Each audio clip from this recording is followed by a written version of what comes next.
Yep, there I am, shaking babies, kissing hands. Wait a minute, I said that wrong. But yeah, Dr. Chris Jones, that's him. I know y'all probably thinking, who is Chris Jones other than a minister, nuclear physicist, engineer, all that good stuff. But we'll get to that. So let's just rewind a little bit. Keep going, keep going, keep going, keep going. Right about there.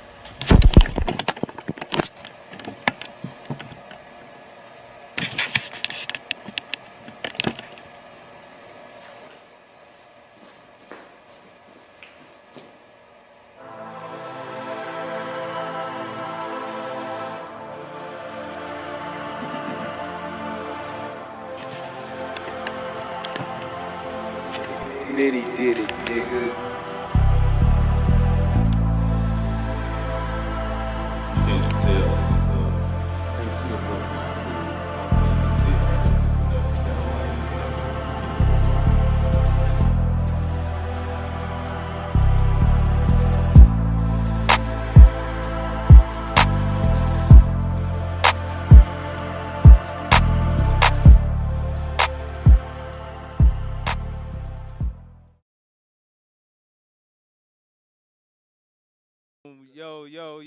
Yo, y'all know what it is, man. It's the boy, the kid, the boy, man, the one and only. Yes, I am back in the building. It's another great Thursday here in Jonesboro, Arkansas, man. We got a packed house in the house tonight. I'm not sure if they came to see me, which they should have. But they probably came to see somebody else. They probably came to see the special guest, man. It's another beautiful day in Moody Land. And yes, we are here. Moody Wuz Here, the #1 mental health podcast in the building, in the universe, in the metaverse, whatever it is. Y'all better make some noise like Jacob. Follow the leader, y'all. Okay, act like it's a live audience. You feel me? Don't embarrass me like I told y'all. Dang. When we get to the store, don't touch nothing. Don't do that. Like y'all would act like I should have gave y'all that speech, man. But like I said, we do have a special guest in the building, man. So like I said, like we always do, we got DJ King Vic, A-State's #1 DJ in the building. Man, y'all make some noise for me. I'm back there making it happen. Hey, y'all know what it is, man. And we also want to thank our sponsors, the Kappa Nu Omega chapter of Alpha Kappa Alpha Sorority Incorporated. Y'all hear him. Y'all hear him. Y'all hear him. Always. Y'all hear him. But like without further ado, man, let's go ahead and get our special guest going, man. DJ King Vic, give me something real. I'm trying to feel presidential. You know what I mean? I'm trying to feel like real, like something to get this intro going, like where it needs it to be, man. So maybe give me the energy that I need to get us going. You feel me? Yes.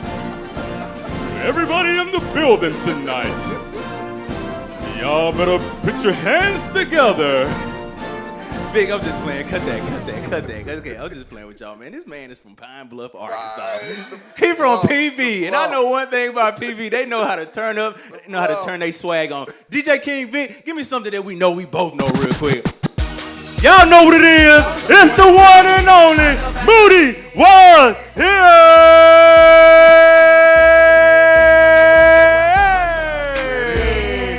And in the building tonight, we got none other from Pine Bluff, Arkansas. The Democratic-elect governor for Arkansas, none other. I mean, this man is a minister. He's a physicist. He's an engineer. He can cut your grass too, probably. The one and only Dr. Chris Jones.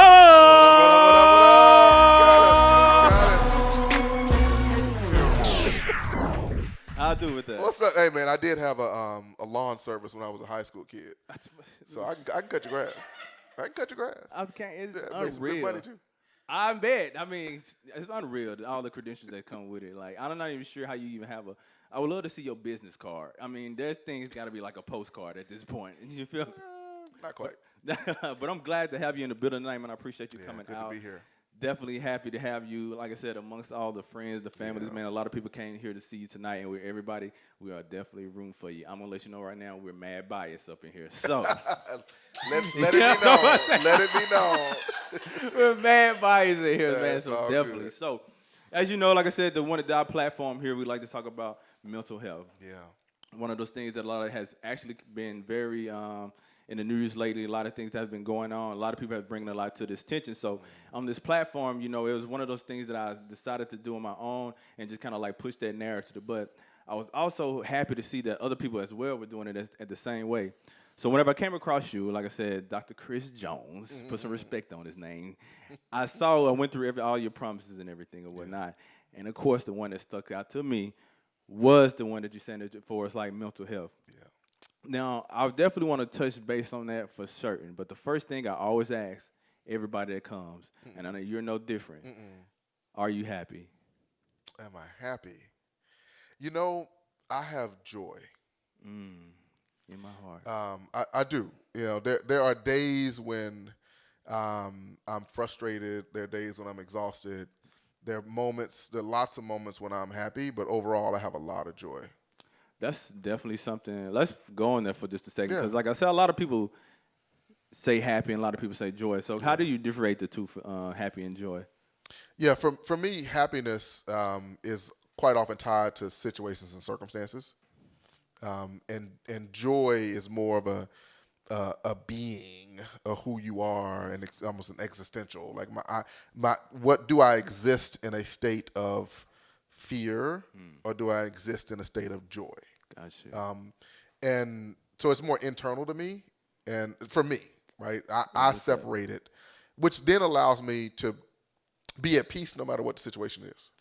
Right? I mean, there's some challenging situations. There's some really frustrating situations. I remember back when my wife was getting ready to be deployed.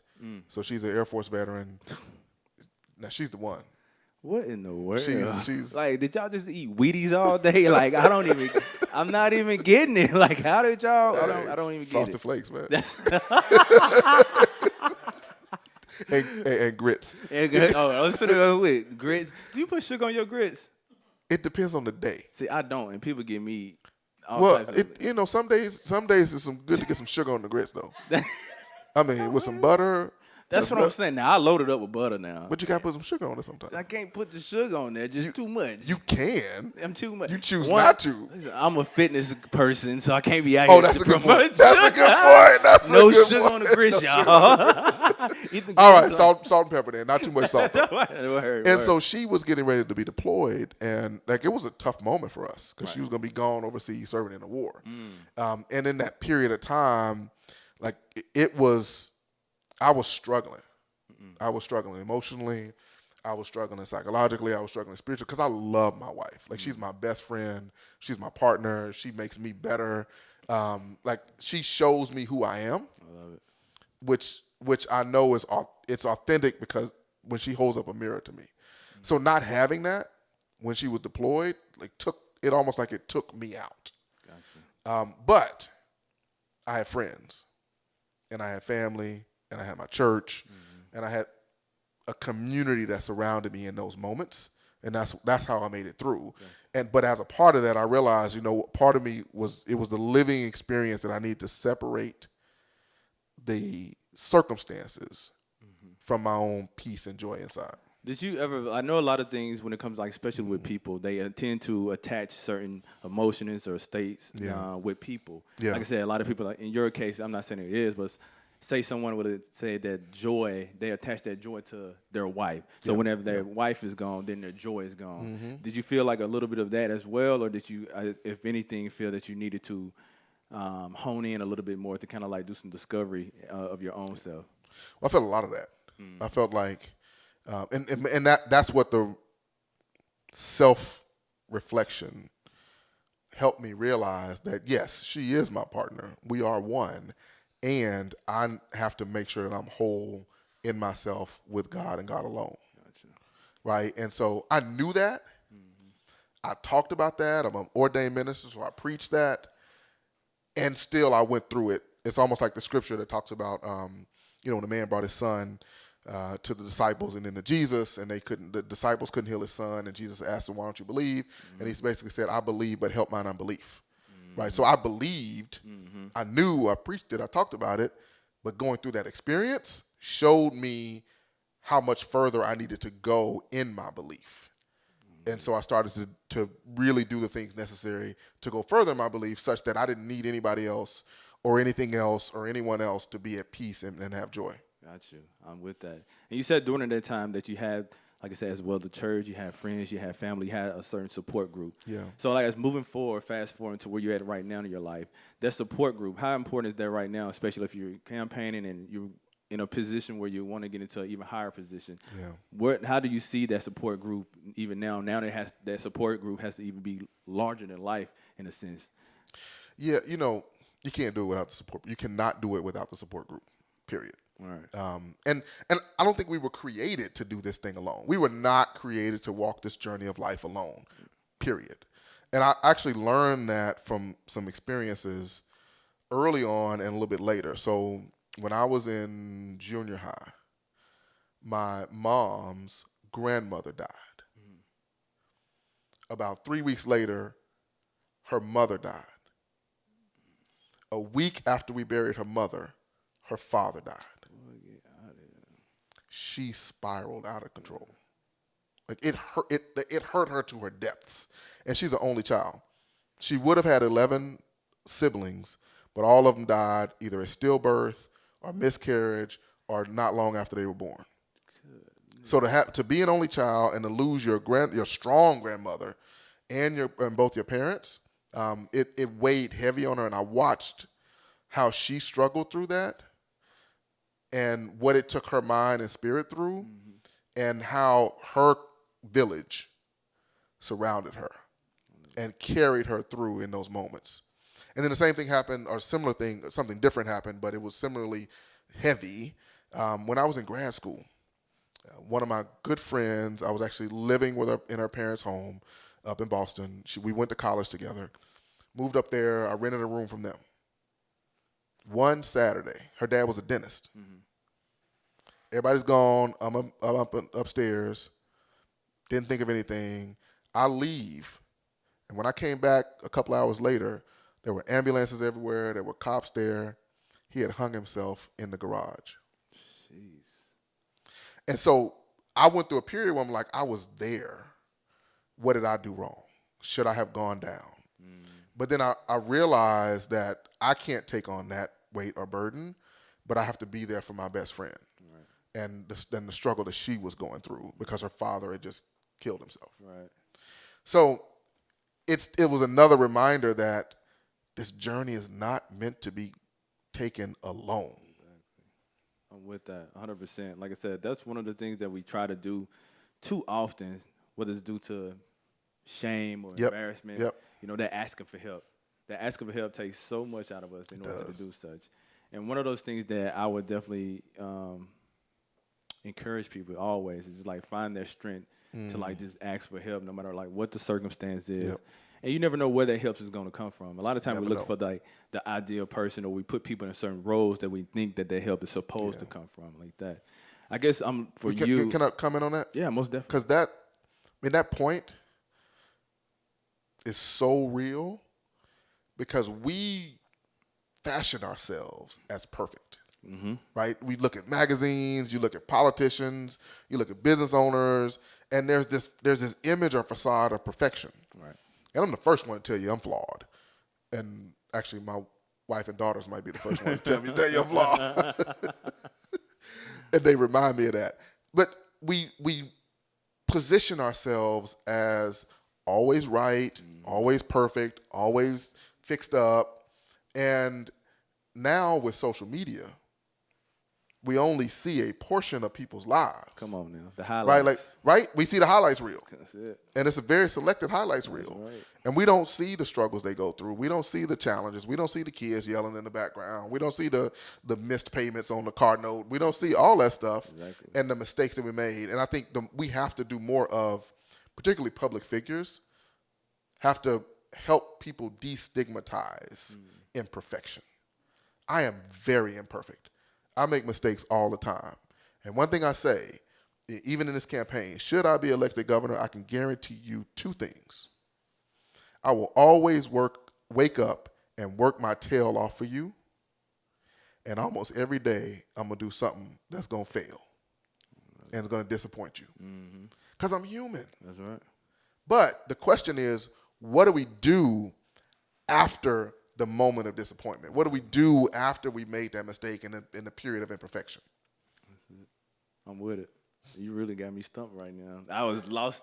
I was really just lost in your speech. I forgot I was supposed to be talking. I was in the crowd just then. I'm like, yes, what is he going to ask next? It's like, yeah, I think you asked the with- question. Most definitely. So I mean, that's Take your time. Take I your time. love Take it. your Like I time. said, I love the transparency. I love the vulnerability. Like I said, that's one of the things that jumped out to me whenever I first got wind of you and everything like that. I'm not gonna lie, I'm not a really big political guy by any means. So it's like when I did find out about you, first of all, your YouTube video was fire. You like that? You It like was that? You like fire, that? yo. You like Did he do that? Because he killed it. If he did. You like that? It was fire. I It was said, fire man, because my wife and the girls were in there. that's what I'm saying. I'm like, look at this Look at dude, that. man. I'm Yeah. like, but I mean, I definitely and like I said, just kept keeping up with you. And like one of those things, like I said, was the promises of like the mental health. Yeah. Like, how did that become one of your promises in regards to your campaign? Like, I heard your story now. I mean, it makes a lot of sense, regardless from everything that you're pulling from. But was there anything else that made you decide, like, you know what, this is something that I wanted to do for the state of Arkansas whenever I'm elected, whenever I am elected? You feel me? Because I'm gonna put it in there. I You like know that. what I I'm like gonna that. I like That's what I'm that. gonna do. You know, so I cannot hear out of my right ear. Well, good thing we on this side. I know, right? I'd have been messed up. Like, turn my head. Say that again. Say that again. Oh, wow. And I never have been able to. So I compensate by sitting in certain places and leaning in and putting extra effort into listening. Now, the beauty of it is that I built the muscle of listening. And so if you listen, you'll find out that people are struggling with mental health addiction, mental health issues. People are struggling with drug addiction. People are struggling with homelessness. People are struggling to keep food on the table. People are struggling with failing educational systems. And so the promises are not Chris Jones' promises to everyone else. They're what Arkansas promises to its citizens. What do we promise to each other? Like, I should make a promise to you that I will treat you like my neighbor. I will love you no matter what. And I will always work to lift you up. Which means if you're struggling with mental health addiction, and Arkansans struggle with it. I saw it in my own family. I've experienced it. You look at the data. You know, we have very high suicide rates. You know, I had folks growing up that committed suicide in my high school. You look at military folks, right? So my wife is a veteran. In fact, I have a band on now because I was in Cove. You don't know where Cove is. I have no clue. You have no what that clue. is. You know where Mina is? I have no clue what that's Okay, at. yeah. I'm not like a true Arkansas. I'm really from Mississippi, the crib. That's what we call the SIP. I think I might have to leave now.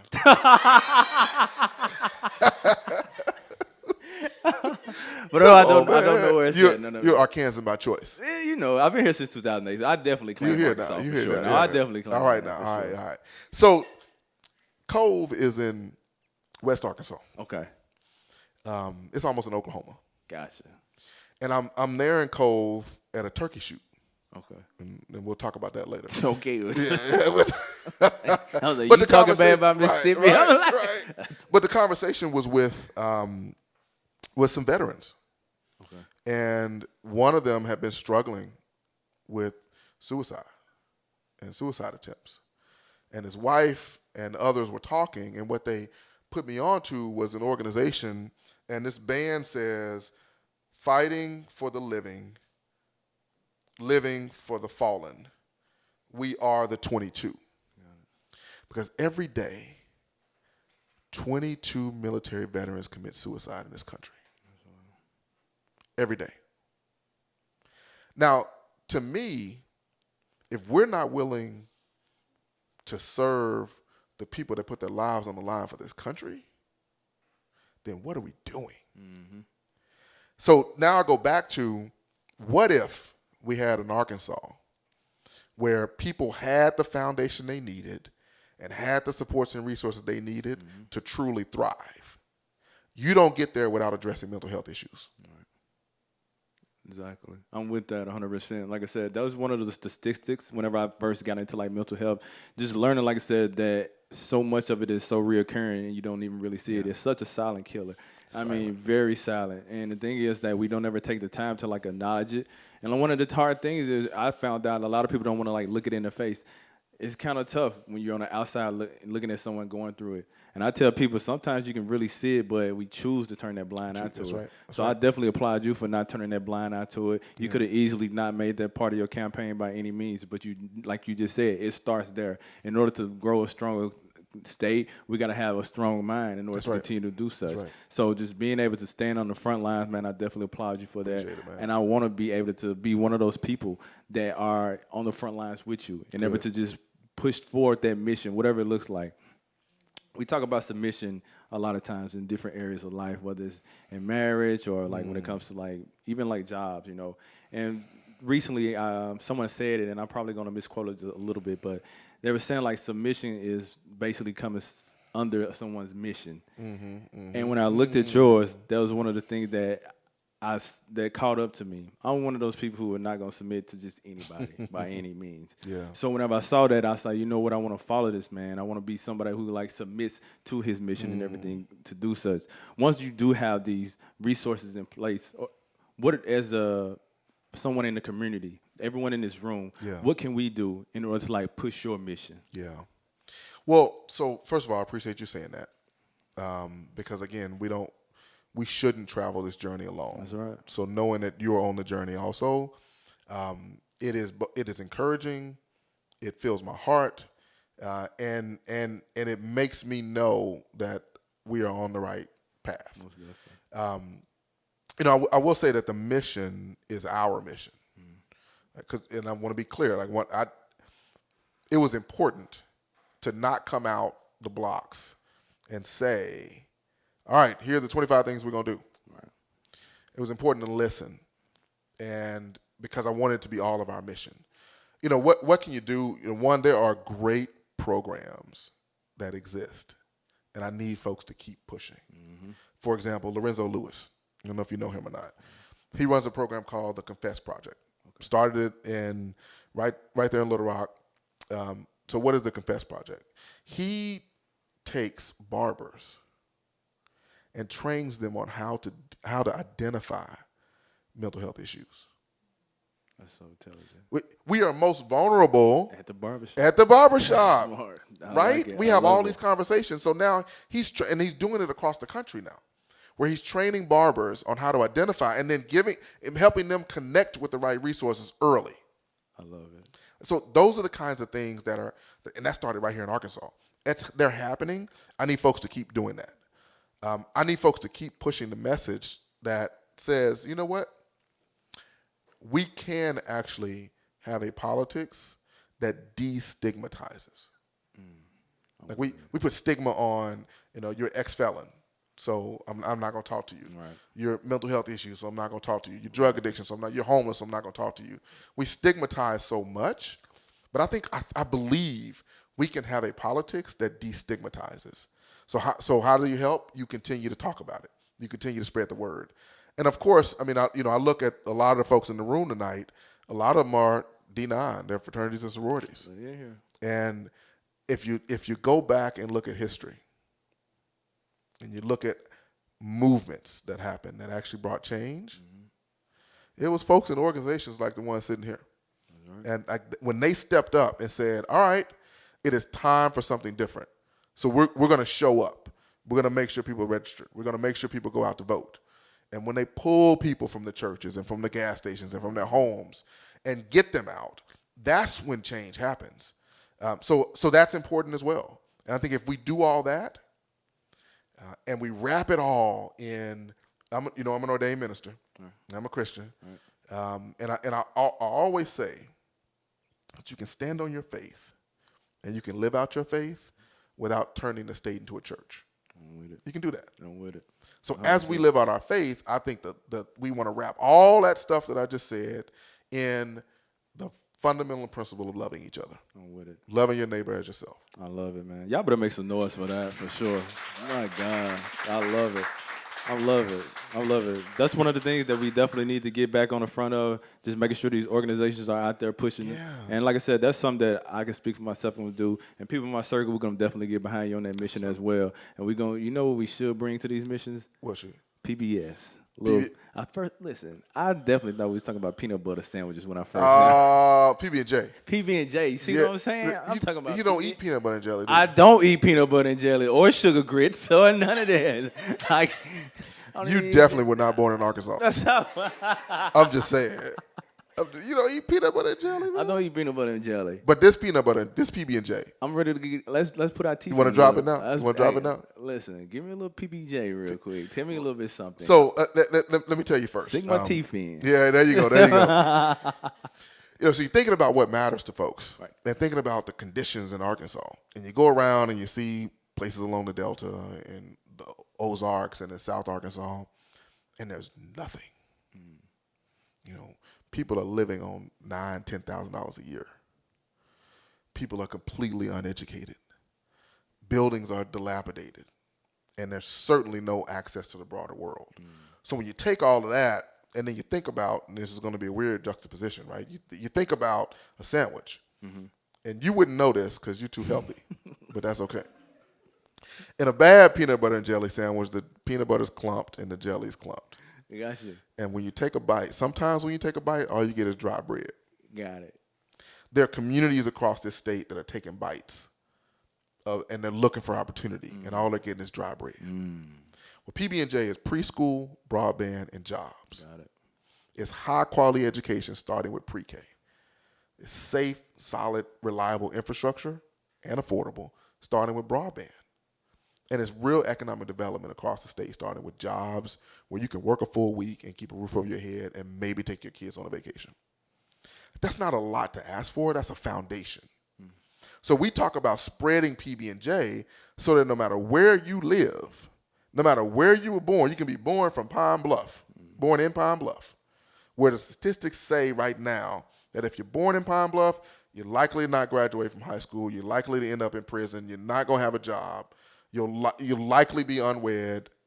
And so you can be born there and still take a bite and get the full sandwich, get the quality education, get the real infrastructure, and get the economic development. That's what PB&J is about, man. I love it. That's one of the things. Like, once I realized it wasn't a sandwich, I'm like, this guy's gonna be handing out. Because you were hating it first. I'm like, you were hating it first. See, you stigmatized. I am. There you go. I was saying, and then I was saying, PBS, my son, he got me watching Odd Squad all the time. I don't know, like, what kind of letters is going on up in here. So, but definitely one of those things I can definitely relate, man. Where I'm from, Oakland, Mississippi. The population there. Shout out to Oakland. Shout out to my parents in the building. Hey. What's up, mom and dad? Hey. They came all the way from Oakland. Population 15? Population is close. It's close. 450. That's it, man. 450. We still don't have a stoplight or anything like that. Look, but we got our my dad's hometown of Hughes is probably population 300 something. They don't have a stop sign either. That's what I'm saying. Either. I know it. My boy, he's up in my line, brother. Where he's at. He's from Hughes. Shout out to the big city of Hughes. That's what's up. Big city Hughes in the house. Most definitely. So y'all better know about Hughes. Hey, I know. Trust me. Know about Hughes. Well, look, hey, don't discount the small size. Hughes folks deliver. They always do. Trust me. Everybody I know from Hughes, they solid. Everybody I know from Hughes and Blytheville, they hold it down no matter what. I love that, but you didn't say Pine Bluff. And Pine Bluff. Come on. Where we at? All over. Pine Bluff. Listen, there's no need for you to get jealous. You Dr. Jones. Hey, man, I got to give love to my hometown. That's what I got you. Them Golden Lions, we doing what they do.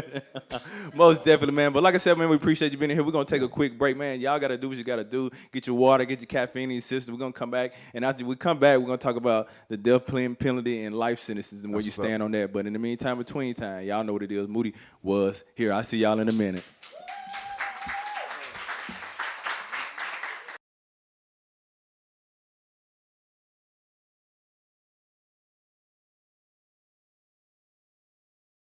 So boom, as soon as we walk in, this one guy was like, "Is that Chris Jones?" I'm like, "Who?" He's like, "Chris Jones." I'm like, "Who? Chris Jones?" I'm like, "I'm just kidding with you. Yeah, that's Chris Jones."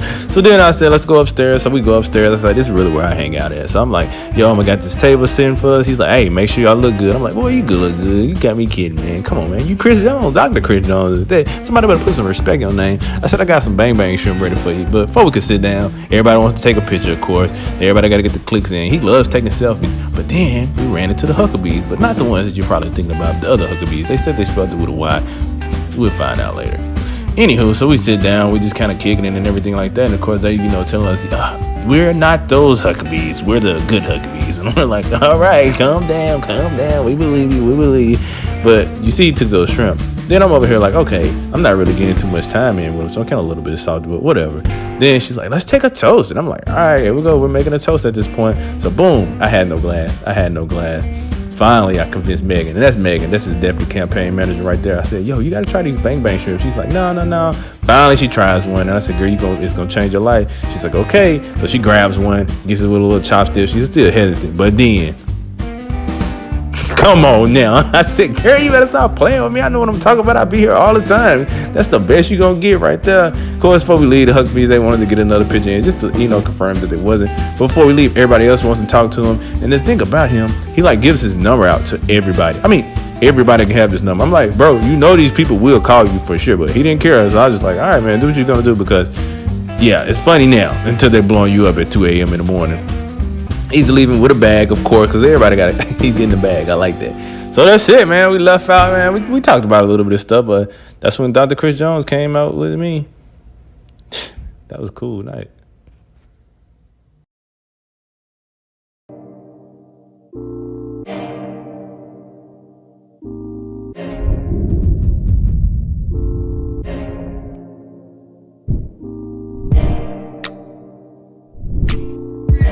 So without further ado, man, I'm gonna bring up the boy Antonio Cans. Get a boy a round of applause, man.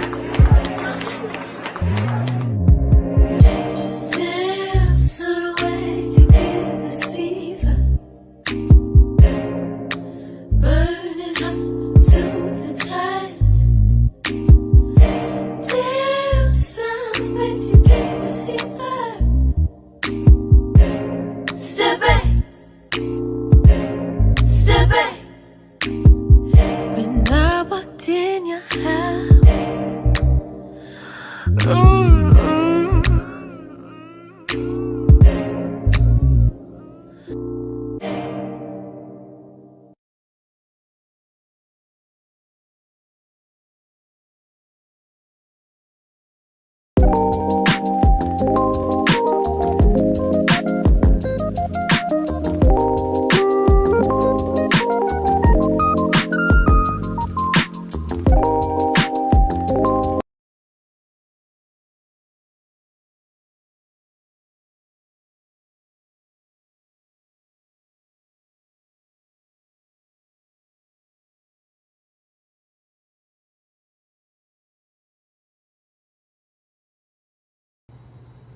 To the point, like I said, with my depression, that I wasn't functional. You know what I mean? I couldn't do any work. It's I just waking up was. But you were one of my heroes. You kind of admitted that you had a problem.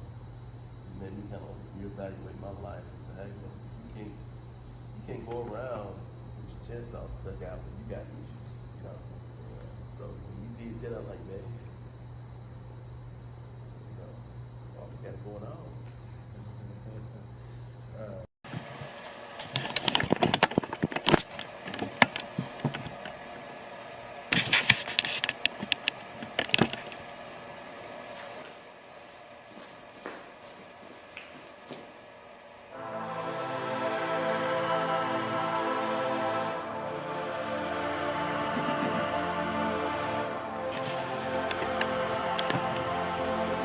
Smitty did it, nigga.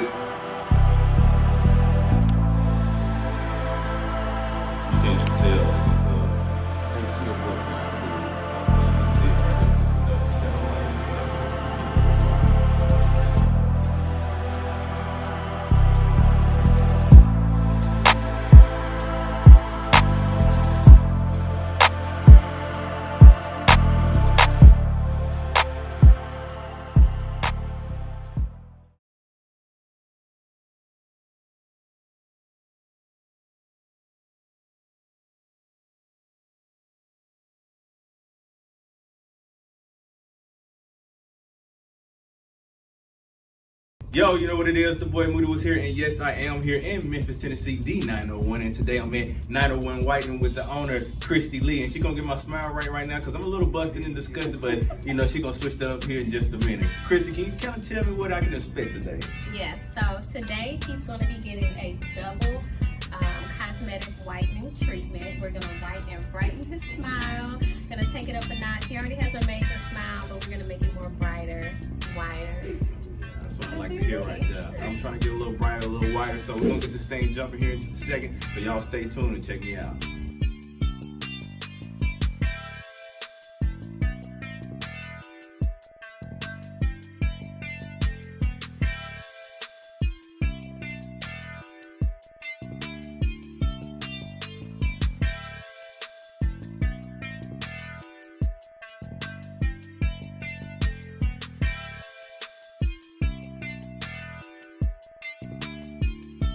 Yeah, y'all see what it is? The boy looking good, the boy looking good, the boy looking good. I got the smile to match the dimples now. Christy done hooked me up, man. Appreciate that so much, Christy.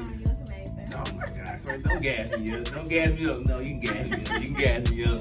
Man, y'all make sure y'all go and follow her. Love Christy Lee on all social medias and also 901 Whitening Bar. Make sure y'all do that. Get your smile right, because don't be out here lacking with the smile if you ain't out here lacking already.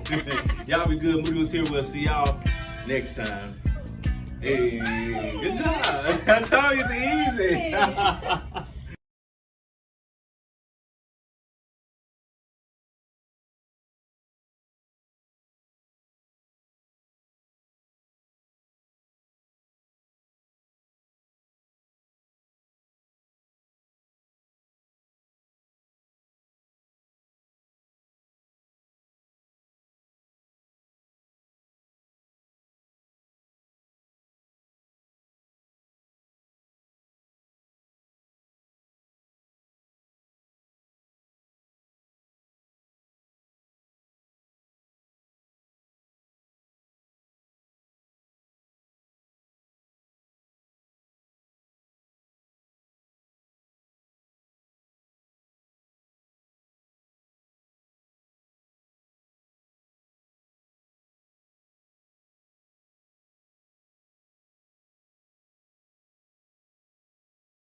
I gotta go, babe. I gotta go, baby. I gotta go. Yo. Y'all know what it is, man. We back in the building. Moody Wuz Here, and I am here with Dr. Chris Jones, man. Y'all know what it is, man. Arkansas Democratic Governor-elect in the building, man. All the way from Pine Bluff, Arkansas, PB. You know what I mean, man. So I got a question for you. Go for it. Why is it Moody was here and not Moody is here? Because by the time you realize I'm here, man, I'm already gone. You already gone. On the move. Man. I love it. No, to be honest, man, where it came from is to be real transparent. Yeah. I had went through definitely a depressive state, suicidal state.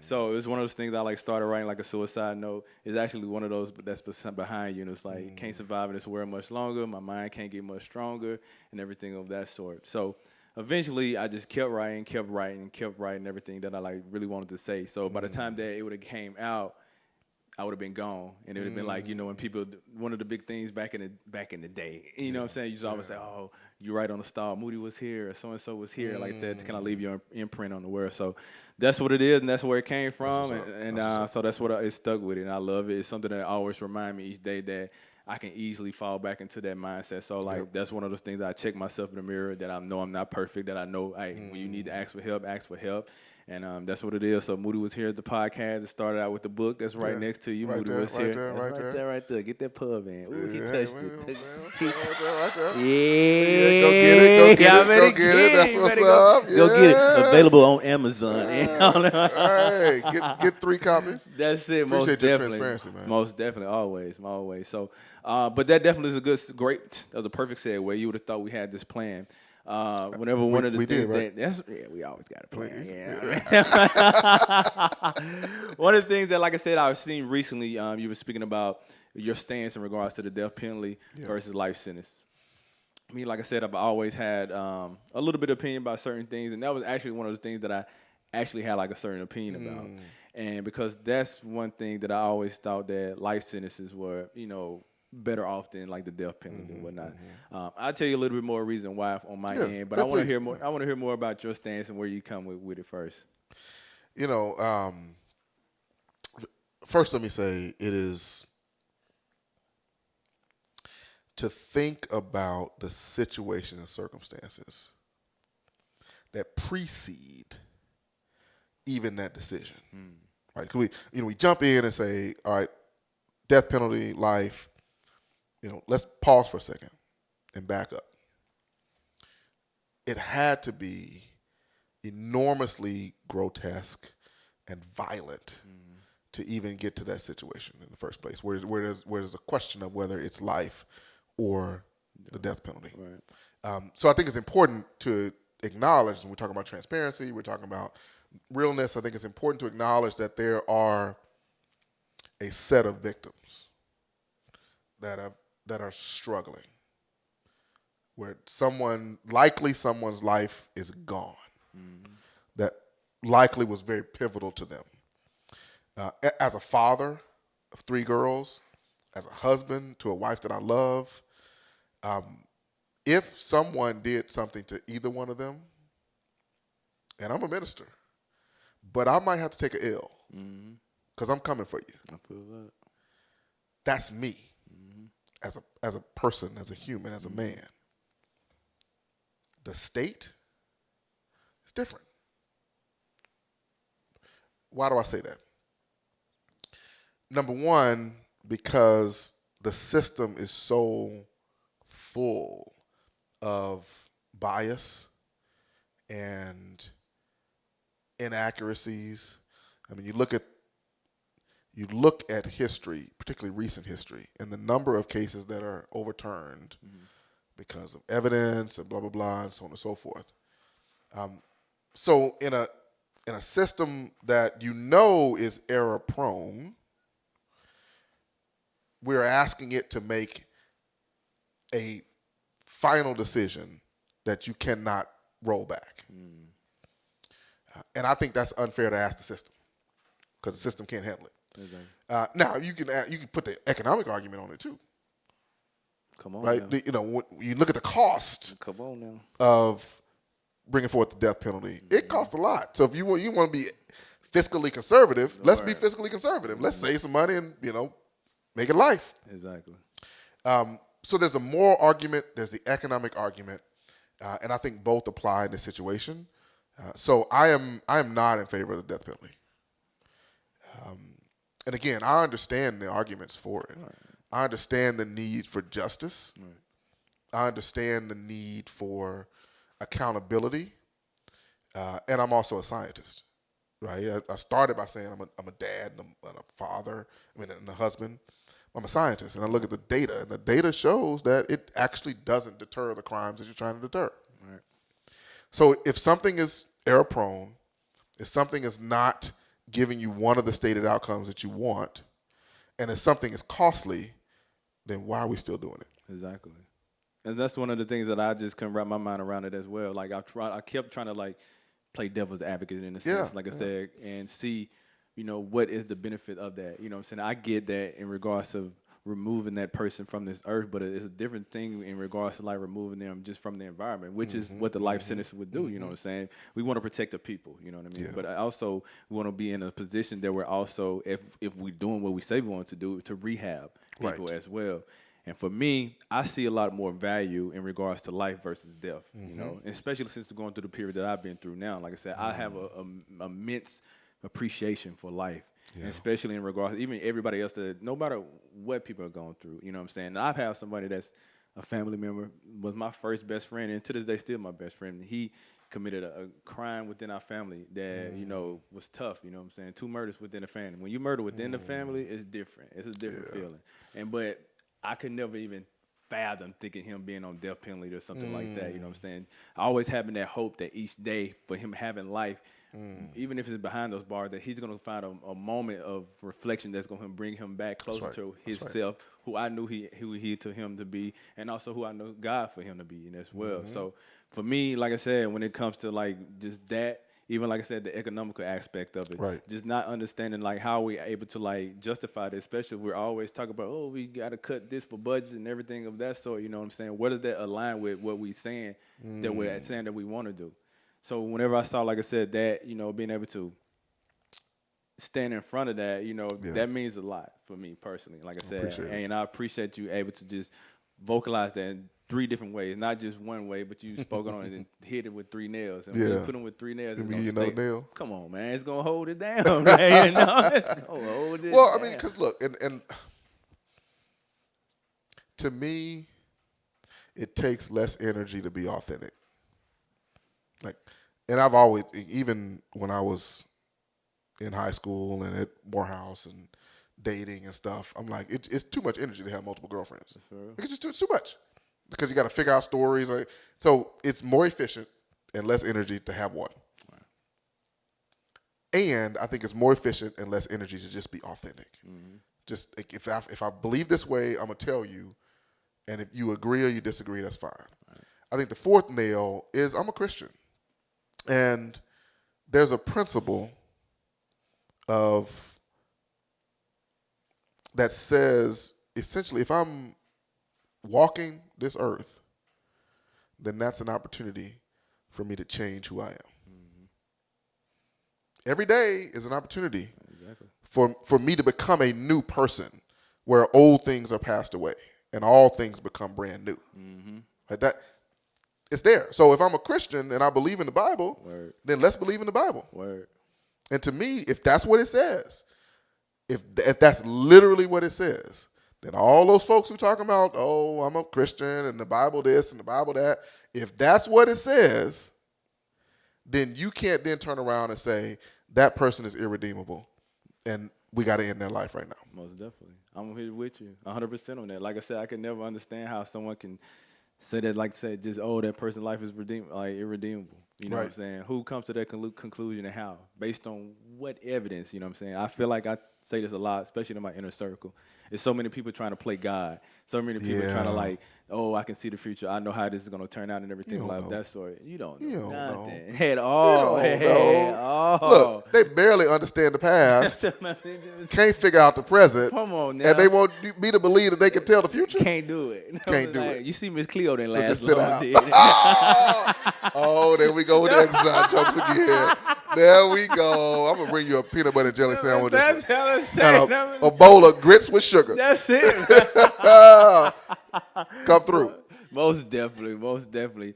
One of the things that I asked you prior to us coming, like I said, you know, we did a little questionnaire, and I wanted to like you to finish a statement. Yeah. And it was like, stay this, stay whatever, and you end up picking stay loving. Why did you pick that? Because I think it's important, man. You know, again, I go back to the second most important command. They asked Jesus, out of all the stuff, what is important? Out of all the stuff, he could have picked anything. He could have picked anything. And he knew that what he said was going to last throughout time. And what did he say? Love God. That's right. And love your neighbor as yourself. That's right. So that's up, that's in, and that's out. That's right. And all 3, up, in, and out, is love. I got them 3 nails again. So to me, if we had a community, a society, a state that actually were actively trying to stay loving, we'd be in a way better place. I'm with that. Somebody asked me not too long ago. I'm not sure if you like. There's somebody I haven't seen in years, and he came and visited me. And he was somebody I actually like taught his ABCs and everything. He was a little bit younger than me. Oh, you taught him the ABCs? I taught his ABCs. He was taught him to hate grits with sugar too. No. I ain't gonna let you go on that one. You not gonna let me go. Well, you were serious. Go ahead. You serious. I taught him his ABCs. That's It was what's like up. I taught him That's like a what's lot of things. His mom, Miss Little, she had a daycare, and I was like ended up being one of those older kids that went to the daycare. And her son's name was Bukum, and I taught him his like ABC. She always wanted me to like teach him how to do things, to read and everything like that. She was one of those first people that I saw that was like a black entrepreneur. She gave me a check and everything. I was a kid, but she taught me everything.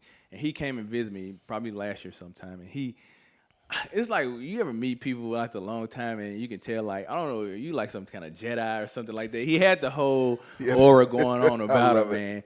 And he was really asking me some real profound questions to like, I don't know if he just wanted me to think or anything like that.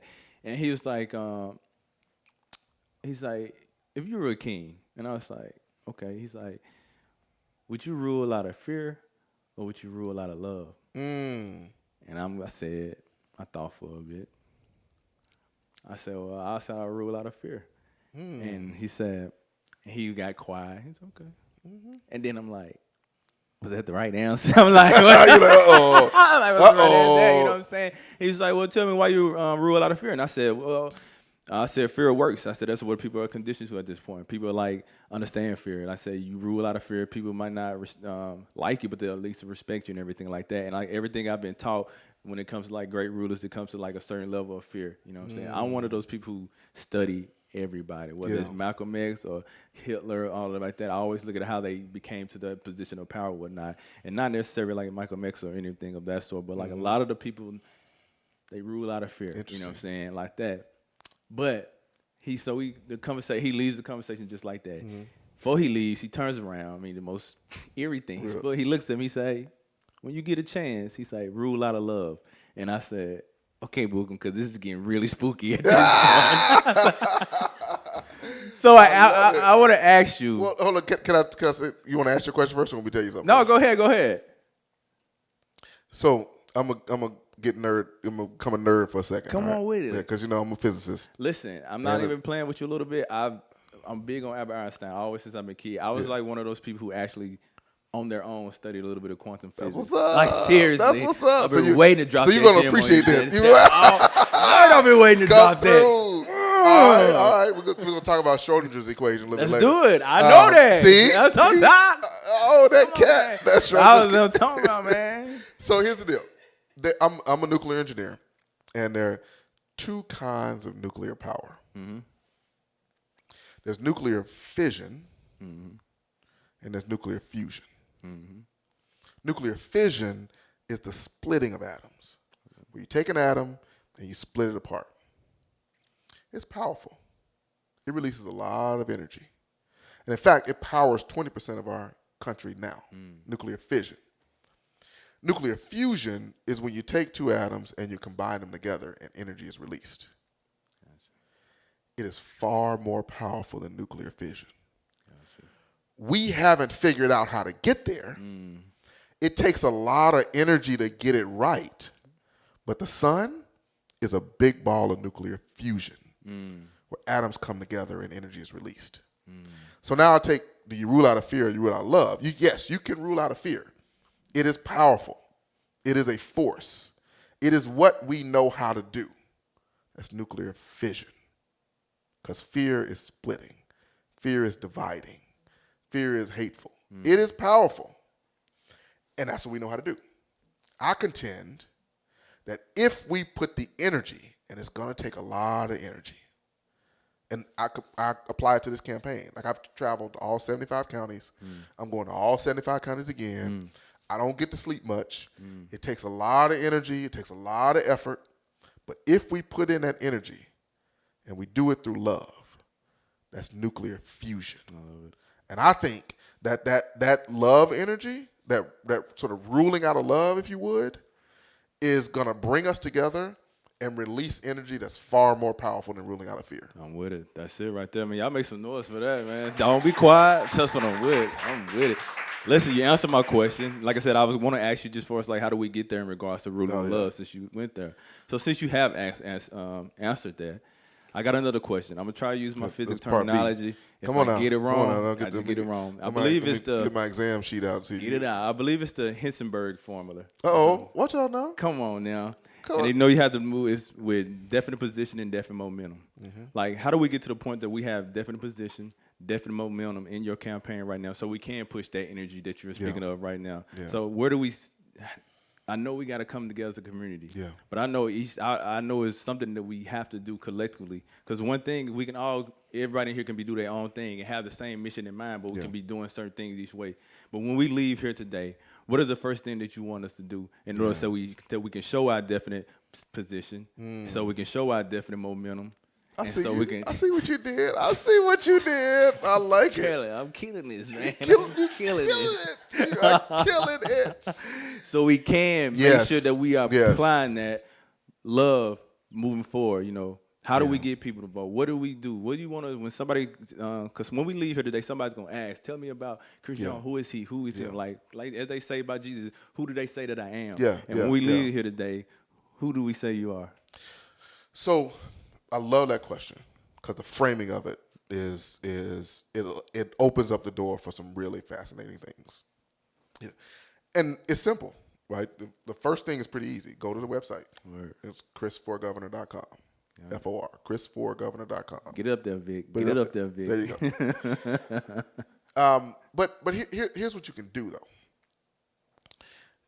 Take the launch video, the video we put out when we first started the campaign, and between the night and tomorrow, think about 15 people. Actually, let's say 22. I got you.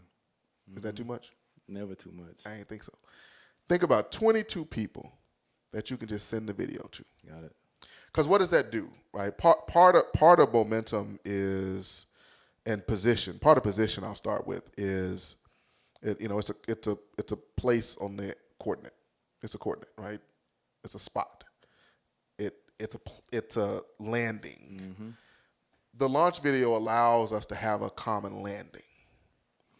Without folks having to figure it out and make up stuff, allows us to have a common landing. And that's where we start. The momentum is almost the direction. And so the direction, as you pull out 2 or 3 things when you have a conversation, and our promises that matter to you. That's right. And have a conversation about that. That's right. But the other piece of it is, I think when you talk about position and momentum, I think, and how we get there, I think it's important to talk about the goal. The goal is a better Arkansas for everyone. The thing we have to go through to get to the goal is November 8th. It's real simple. It's not complicated. There are 2 things that folks have to do right now. Number 1, right now, between now and October 10th/11th, depending on what county you are in, register folks to vote. It's easy. I stop at gas stations. I stop at restaurants. I go through the coffee line, and I'm saying, are you registered to vote? And if folks say no, you pull out a voter registration form. There are 8 questions you got to ask. Write it down and turn it in. So we can all do that as a part of our daily cycle. Get people registered to vote. The second thing is turn people out. In Arkansas, we got 3 million people in our state. We are 50th in voter registration and 50th in voter turnout. We are behind Mississippi. Hey, watch what you say next. We was all good here. I had to throw that in. Around here. Round up in here. So, and get this.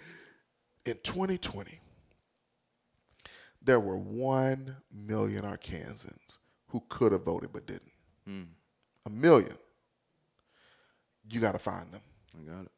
You got to seek them out. And you got to get them to the polls. Because if we get them to the polls, it's over. Then we can move towards that love that we're talking about. We can move towards community, and we talked about. We can move towards a collective belonging. You know, King in his letter to Birmingham jail a letter from Birmingham jail, he talks about this idea of community versus chaos. You know, where do we go from here? Mm-hmm. It's a question that he is asking us to ask ourselves. Where do we go from here? We have agency. We have the ability to do something. So in this moment, our momentum should be about choosing community and rejecting chaos. I'm with it. Choosing community and rejecting chaos. And you do that by making sure people get out to vote. I'm with it. That's possible. I'm with it. Hey, y'all heard Dr. Chris Jones, man. Go ahead and clap. I see you over there. Man, most definitely, man. Y'all know what it is, man. Y'all better make some noise, man. We up in the building tonight, like I said, man. This has been a great time, man. I appreciate you coming through, man. Like I said, y'all heard what he said. Like I said, man, in all seriousness, man, we're going to move forward tonight with instruction. When we move with instruction, we're going to know what we're doing. We're going to pay attention to the detail. We know what timeline we're looking at, and we're going to take care of that momentum for you. We got 22 people, everybody in this room that is accounted for, that we're going to, if you're part of the mission, if you're under this mission, get those 22 people. That's right. Send that video out. Y'all send all the memes and everything else, but this is your opportunity to put somebody in position that y'all want to see and that y'all came out here to see. So, man, Dr. Chris Jones, all the way from Pine Bluff, Arkansas. All the way. Man. Look, man, I appreciate you. No. Seriously, like and there are multiple levels, right? One, I appreciate you for lifting up a conversation that needs to be had. I appreciate it. I appreciate you as a black man who is willing to have these conversations. Because a lot of times, men in general, especially black men, we're not trying to, like, I ain't trying to be soft. I ain't trying to talk about that. But the reality is there are a lot of folks that are hurting. And a lot of folks that just need someone to turn on the light. So I want to thank you for turning on the light. Man, I appreciate it. Most definitely. Thank you so much. Thank you so much. Listen, man, y'all keep doing, man. Dr. Chris Jones, man. Let me do my Will Smith moment. This shit, man. Wait, y'all Will Smith, is it too soon? Will Smith? Is it too soon? It might be too soon. soon. It's never too soon. Most definitely, man. We're going to take one more break, and when I come back, man, I want to definitely just close everybody out, man, give some acknowledgments real quick. But like I said, man, Dr. Chris Jones was here, man. Y'all better make some noise one last time. And when we come back, I want to just give some special shout out to some special people in the crowd tonight, man. So we'll see y'all here in just a second. We're going to take a quick break. Y'all know what it is. Moody was here.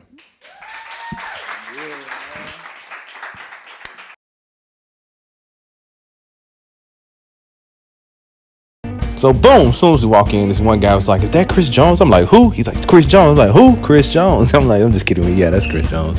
So then I said, "Let's go upstairs." So we go upstairs. I was like, "This is really where I hang out at." So I'm like, "Yo, I got this table sitting for us." He's like, "Hey, make sure y'all look good." I'm like, "Boy, you good, look good. You got me kidding, man. Come on, man. You Chris Jones, Dr. Chris Jones.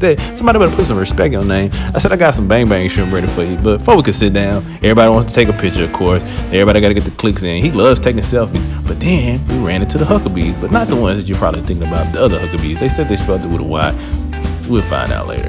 Anywho, so we sit down, we just kind of kicking it and everything like that. And of course, they, telling us, we're not those Huckabees. We're the good Huckabees. And we're like, all right, calm down. We believe you. But you see, he took those shrimp. Then I'm over here like, okay, I'm not really getting too much time in with him, so I'm kind of a little bit salty, but whatever. Then she's like, let's take a toast. And I'm like, all right, here we go. We're making a toast at this point. So boom, I had no glass. Finally, I convinced Megan, and that's Megan. This is deputy campaign manager right there. I said, yo, you got to try these bang bang shrimp. She's like, no. Finally, she tries one, and I said, girl, it's going to change your life. She's like, okay. So she grabs one, gets it with a little chopstick. She's still hesitant, but then, come on now. I said, girl, you better stop playing with me. I know what I'm talking about. I'll be here all the time. That's the best you're going to get right there. Of course, before we leave, the Huckabees, they wanted to get another picture in just to, confirm that it wasn't. But before we leave, everybody else wants to talk to him. And the thing about him, he gives his number out to everybody. I mean, everybody can have this number. I'm like, bro, these people will call you for sure. But he didn't care. So I was just like, all right, man, do what you're going to do because, yeah, it's funny now until they're blowing you up at 2 a.m. in the morning. He's leaving with a bag, of course, because everybody got it. He's in the bag. I like that. So that's it, man. We left out, man. We talked about a little bit of stuff, but that's when Dr. Chris Jones came out with me. That was a cool night.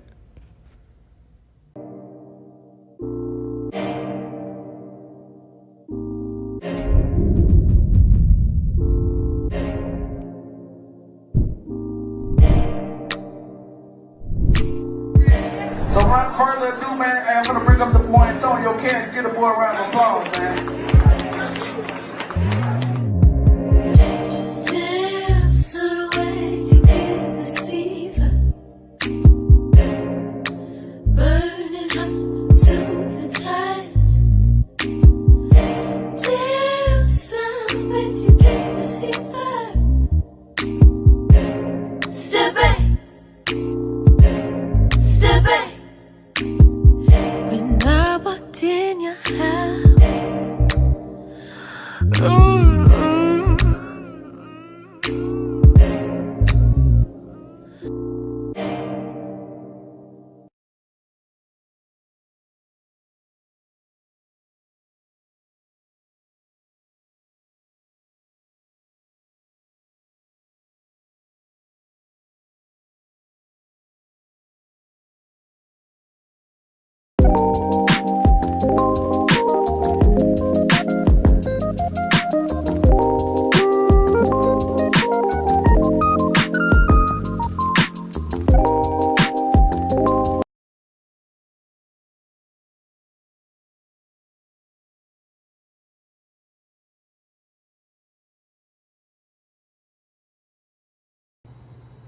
To the point, like I said, with my depression, that like I wasn't functioning. You know what I mean? Like I couldn't like do any work. You know, it's like I just waking up was. But you was my hero. You kind of admitted that you had a problem.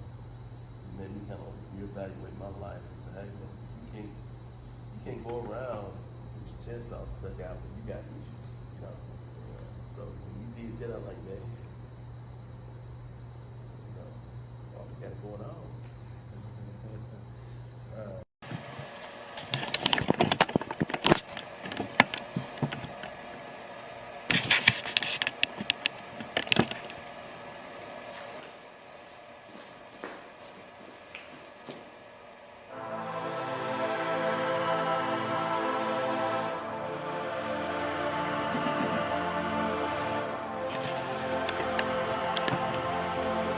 Smitty did it, nigga.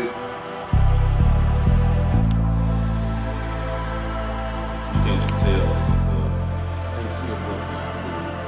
You see it, just enough. You can't see it.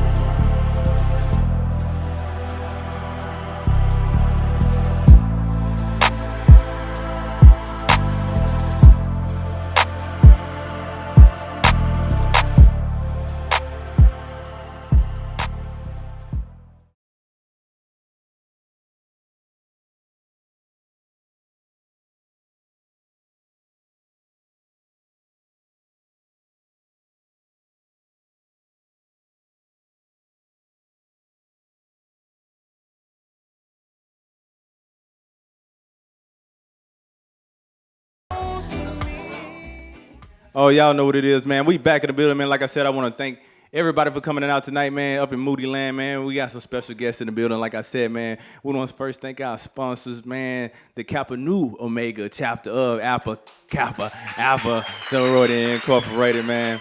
We do also have Phi Beta Sigma in the building as well. They're my brothers, you know, Blue, boy.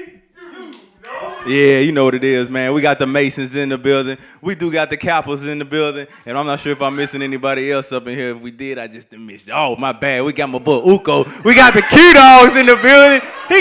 First of all, he came in late, so let's not act like it was like anything, man. But until the next time, man, y'all make sure y'all know what y'all got to do, man. Y'all know what it is, man. Y'all make sure y'all like, comment, and subscribe, man. And we got the one and only King Moody in the building, man. So until next time, y'all know what it is, man. What is it, McKing? Moody Wuz Here. Hey, man. We'll see y'all.